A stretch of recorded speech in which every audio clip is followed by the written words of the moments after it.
Welcome to Creation Magazine Live. We're going to talk about articles from Creation Magazine, right? Our ministry's flagship publication for more than 30 years. Right. This particular one is very interesting. It's talking about so-called intermediates. You know, in the evolutionary story, okay. Obviously you'd have one creature and then it's going to change over time. It's going to become another creature, you know, so lizards are going to become birds or whatever like that. So transitional fossils, and most people have heard that terminology before. Exactly. Yeah. So this one's called Not at All Like a Whale, and it's by Alexander Williams and Jonathan Sarfati. So let's just dig into it and we can discuss it as we go along. The Bible teaches that whales and other sea creatures were created before land animals and were to reproduce after their kind, not change into different kinds. However, evolutionists believe that whales evolved from land creatures. Very interesting. Most people would think, you know, the ocean creatures crawled up onto the land, but they actually believe that whales were land creatures that went back into the sea. Yes. For a long time, Darwin and his followers didn't even have remotely plausible fossil evidence to support their faith. As a matter of fact, evolutionary whale experts like the late E.G. Slidsper admitted in 1962, we do not possess a single fossil of the transitional forms between the aforementioned land animals. Anyway, they've got some more proof now, I guess. Since then, some fossil discoveries have made the alleged whale evolution a centerpiece of evolutionary propaganda. Evolutionists trumpet these and other supposed missing links as proving goo-to-you evolution right and the Bible wrong by implication. Pachycetus, the almost whale from Pakistan. For example, on the cover of the prestigious journal Science, there was a picture of an alleged transitional creature. It looked like it had just splashed into the sea and was chasing fish. However, it had feet and legs like a land animal's, but on the way to becoming flippers. This same picture also appeared in a journal for teachers to help them indoctrinate students into evolution. The author, Philip Gingrich, proclaimed in another article for popular consumption, in time and its morphology, Pachycetus is perfectly intermediate, a missing link between earlier land mammals and later fully fledged whales. So here you've got some very prominent scientific journals saying that this is it. This is just a great example of a missing link, supposedly, and they're willing to take pictures and have artists draw them and stick them on the front page to convince people. So what was all this based on? In fact, only the bones in the inset, and as you'll see in the picture that's going to come up on your screen here, only the bones in the inset, that's all they found. There was nothing below the skull.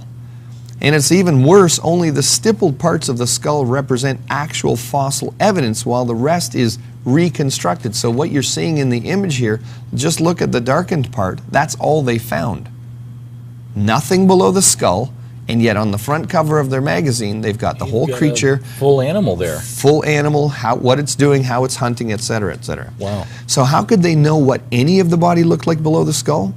Answer, they couldn't. So one must wonder how the editors of the two journals allowed so much speculation to be built on so few facts. New discoveries have blown away this imaginative reconstruction.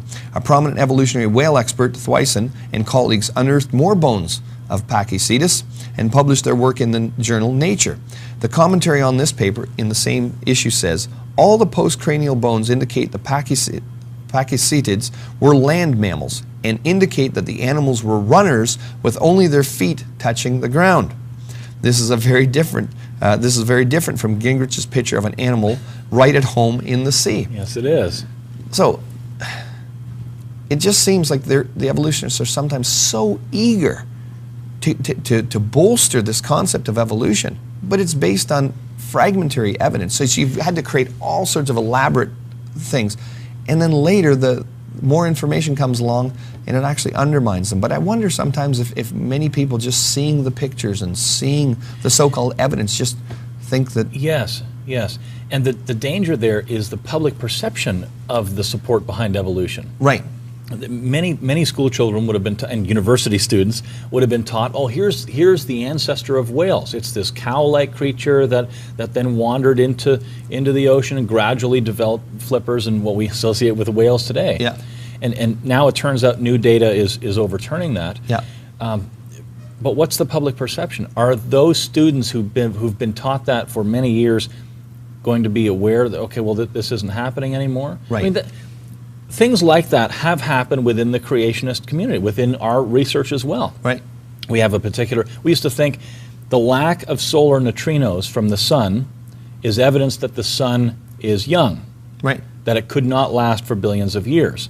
Well, a number of years ago up in Sudbury, north of where we are here, Sudbury, Right. Ontario, the SNO, the Sudbury Neutrino Observatory was developed, the most advanced neutrino observatory in the world, and it detected what we thought were missing neutrinos. Right.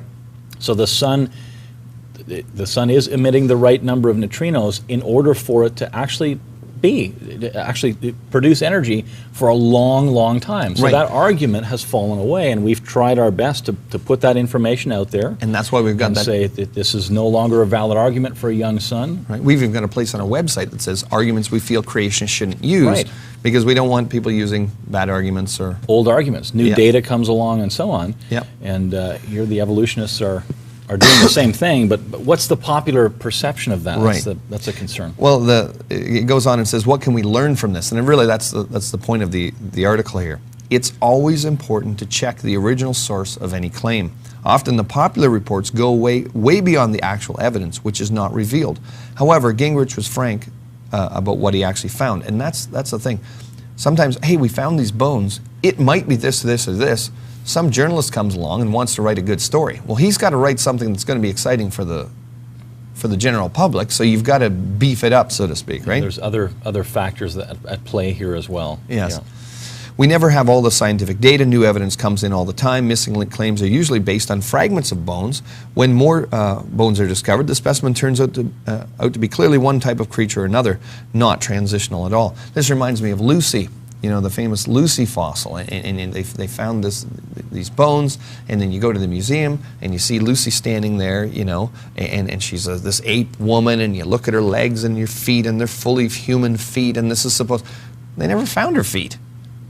If you look at the original Lucy fossil, there was no feet there. So why in every museum would they have human feet? You know, it's the same thing. The Bible, the written word of the all-knowing God, never changes. This shows the folly of churchians who reinterpret the Bible because of science. If they had reinterpreted the biblical teaching on the creation of whales because of Pachycetus, then they would have to reinterpret their reinterpretation now that Pachycetus has been shown to be a swift land animal. We should be reminded of the eminent surgeon and Christian apologist Dr. Arthur Rendell Short. He had accepted theistic evolution largely because of Piltdown Man, and always wrestled with the unscriptural corollary of death before sin, but he died just before this hoax was exposed. And that's a real shame, because again he was saying, well, we've got to interpret the Bible because of this evidence, but Piltdown Man was a complete hoax. Yeah. So therefore, he was judging his worldview based on a hoax, but he didn't know it at the time. Yeah. Yeah. But he wasn't judging his worldview on what the Scripture actually revealed. It's very, very dangerous. Are the evolutionists deliberately deceptive? In Gingrich's case, no, because he showed the actual evidence, so his claim was not an intentional fraud like the Piltdown hoax. We must remember that the data are always interpreted within a framework. Since Gingrich is a committed materialist, evolution is the only game in town, so he must interpret fossils in an evolutionary framework. Therefore, it's not surprising that a few scraps of bone are wishfully thought to be a missing link. The moral of the story is, fossils are fickle, bones will sing any song you want to hear. And that last quote there is from an evolutionist, actually. That's right. The fossils, you can fit them to any story you want. Exactly. So, just another good example of how, as Christians, we need to base our beliefs on the Bible. Exactly.